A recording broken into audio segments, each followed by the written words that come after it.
Bismillahirrahmanirrahim. Assalamualaikum warahmatullahi wabarakatuh.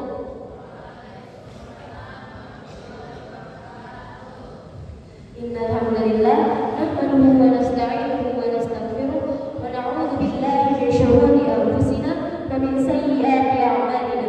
May yahdihillahu fala mudilla lahu wa may yudlil fala hadiya lahu. Asyhadu an la ilaha illallah wa asyhadu anna Muhammadar Rasulullah. Amma ba'd. Pertama-tama, marilah kita panjatkan puja dan puji syukur kita atas kehadiran Allah Subhanahu wa taala. Dan tak lupa pula kita haturkan salawat serta salam kepada junjungan kita Nabiullah Muhammad sallallahu alaihi wasallam. Allahumma shalli ala Muhammad wa ala ali Muhammad. Pada kesempatan kali ini, marilah kita merenungkan salah satu perilaku yang seringkali kita anggap remeh namun memiliki dampak yang sangat mengerikan, yaitu ghibah atau menggunjing. Ghibah adalah membicarakan keburukan atau aib saudara kita tanpa sepengetahuannya, yang dimana hal tersebut tidak ia sukai jika ia mengetahuinya. Allah Subhanahu wa taala berfirman dalam Quran surah Al-Hujurat ayat 12, "Wala tajassasu wa la yaghtab ba'dukum ba'dan."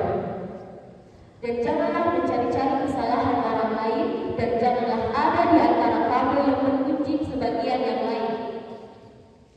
Ayuhibbu ahadukum ayyakula lahma akhihi maitan fakarihtumuh.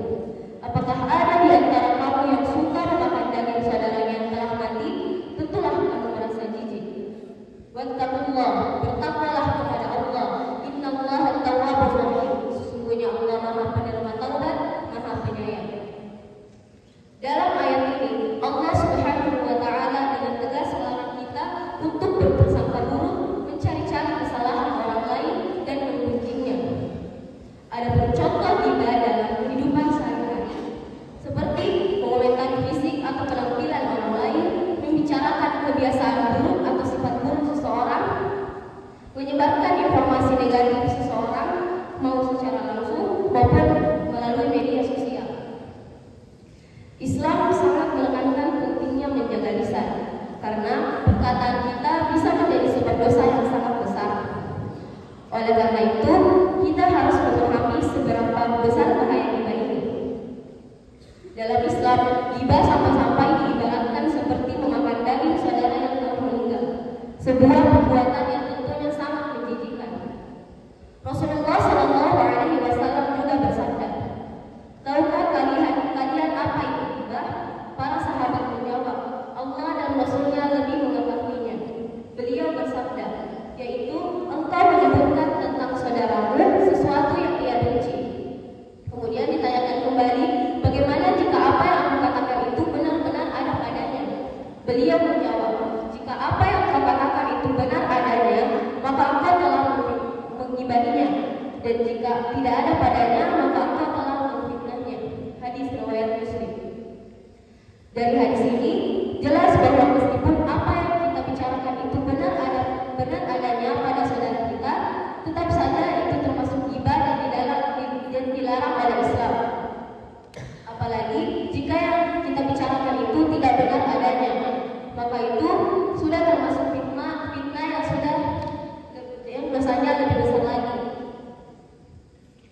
Hadirin yang dirahmati oleh Allah, ghibah tidak hanya merusak hubungan sosial antar sesama, tetapi juga mengotori hati dan mengurangi pahala kita.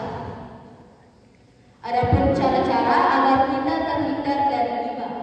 Yang pertama, diam jika tidak ada hal yang baik untuk dibicarakan. Rasulullah Shallallahu Alaihi Wasallam bersabda, "Barang siapa yang beriman kepada Allah dan hari akhir, hendaklah ia berkata baik atau diam." Hadis riwayat Bukhari dan Muslim. Dan yang kedua, sibukkan diri dengan hal-hal yang bermanfaat, memperbanyak bacaan Al-Quran, berzikir ataupun belajar. Dan yang ketiga, pilihlah lingkungan yang positif, bertemanlah dengan orang-orang yang senantiasa menjaga lisannya.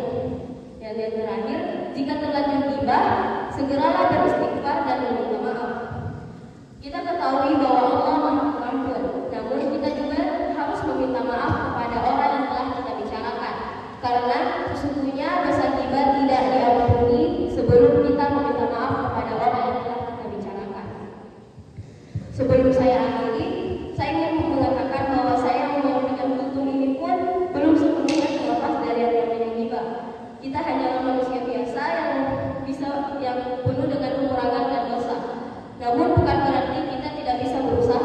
yang bisa kita lakukan adalah berupaya mengurangi